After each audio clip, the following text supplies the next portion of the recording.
Harry, we're going to be reading John chapter 21 from verse 15 to 17, and it's about when Jesus reinstated Peter. Yeah, and what it starts with when they had finished eating. So Jesus and his 7 disciples that were there that morning had breakfast together. This was the third time that Jesus met with the disciples. The first time was when on Sunday evening of the day that he was resurrected. So, and he met with 10 disciples. The next time he met with his disciples was the next Sunday evening, and Thomas was there this time. And Thomas hadn't been the first time, and Thomas had questioned that Jesus was real. And this time, Jesus says to Thomas, he says, "Put your fingers in my nail holes, and your hand in my side." And Thomas had said, "My Lord and my God." And he had repented of his error and doubting Jesus. Now, Jesus had told the disciples to go to Galilee. And now they had gone to Galilee, and Peter had said, "I'm going fishing." And 6 other disciples, including Thomas, went with them that night, actually the night before. And now in the morning, they had fished all night and caught nothing. And when they got close to shore, there was a man standing on the seashore and he says, "Hey, friends, have you caught anything?" And they said, "Nothing." He says, "Put the net on the other side of the ship." And that's only 8 feet over. How can that make a difference? But they did. And they couldn't even pull up the nets. There were so many fish. John, the disciple, knew right away that only happens when Jesus is present. So he said, "That's the Lord." So Peter jumps out of the ship and swims to shore to be with his Lord. And so Jesus was on the shore and had breakfast cooking. And so they brought a few extra fish, and now they had breakfast. Now the story goes about Jesus reinstating Peter. And he says, "Simon, son of John, do you love me more than these?" Now, what is these? Is it the fish, or is it his brethren?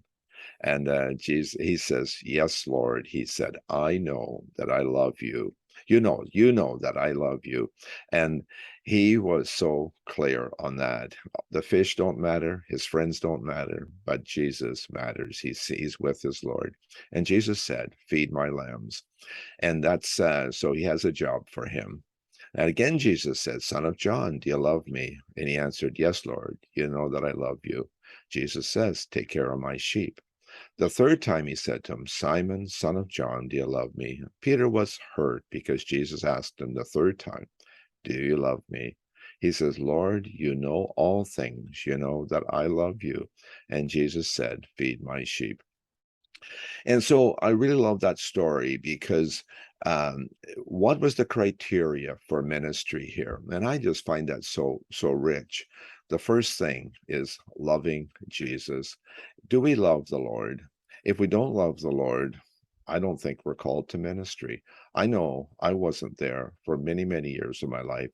Early years, I had a fear of the Lord. Eventually, I had a respect for him.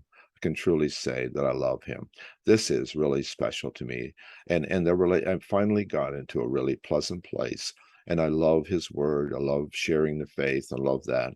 And then it says, "Feeding my lambs and feed my sheep." And I think that's really interesting because it's not about making converts. It's about, Jesus says, "Make disciples." And then they feed them and make sure. Read all the letters that Paul and Peter and John sent. What was that about?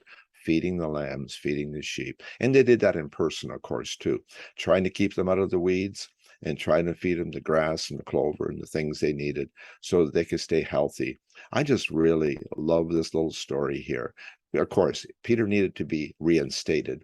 This was the process, but this is how it was. "Do you love me?" And that's how you reinstate. And Peter was weak when he denied the Lord, but he still loved the Lord and he repented in tears. But I just love this story about feeding lambs, feeding the sheep. Amen. And you know how another thing that you can tell that Peter really loved Jesus was as soon as he saw him on the shore, he beelines it towards him, right? Like you could just see that love that he had for him, where he's just like, "There's my Lord." And that's what we need to be when we mess up in a moment of weakness, like Peter, because it's gonna happen eventually that we just beeline it back to Jesus and immediately and explain our situation. Yeah, and that water was cold. It was spring of the year. It wasn't warm water. And then the next chapter we read, well, a few chapters later, we read, and second book of Acts. It says, and Peter stood up with the 11, and then he at the day of Pentecost, and he and his friends explained who Jesus was to them, and 3,000 were added. And then they were busy feeding the lambs, feeding the sheep. Amen. Thanks a lot for this, Harry. Thank you.